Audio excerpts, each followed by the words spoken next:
प्यारे दोस्तों, यह डिक्टेशन 400 शब्द की 5 मिनट में बोली जा रही है। डिक्टेशन की गति 80 शब्द प्रति मिनट रहेगी। रेडी स्टार्ट करते ही डिक्टेशन शुरू हो जाएगी। Ready start. भाइयों, मुझे यहाँ आकर केरल विधानसभा के रजत जयंती समारोह में शामिल होने से प्रसन्नता हो रही है। मैं जानता हूँ कि केरल के लोगों के लिए यह बहुत महत्वपूर्ण अवसर है।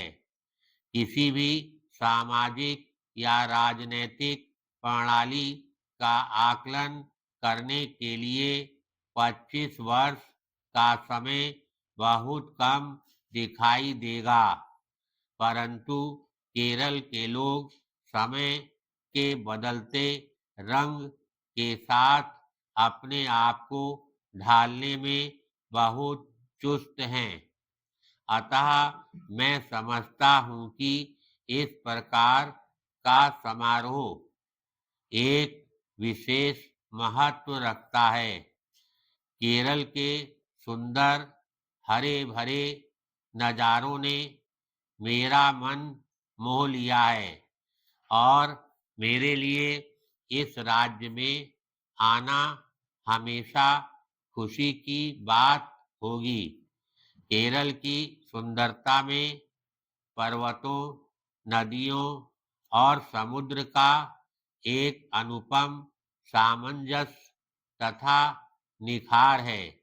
केवल केरल के पर्यटक स्थलों को अंतर्राष्ट्रीय ख्याति भी मिल चुकी है और वह दुनिया भर के यात्रियों को आकर्षित कर रहे हैं।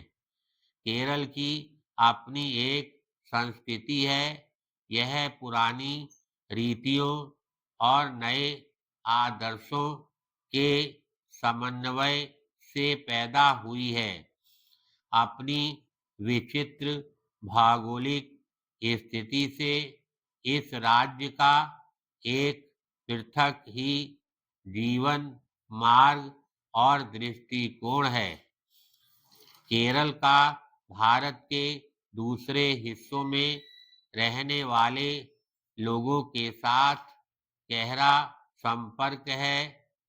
कई जातियों और लोगों ने समुद्र और पहाड़ों को पार करके केरल की धरती पर पांव रखा और यहाँ के वासियों के साथ राजनीतिक और धार्मिक संबंध स्थापित किए।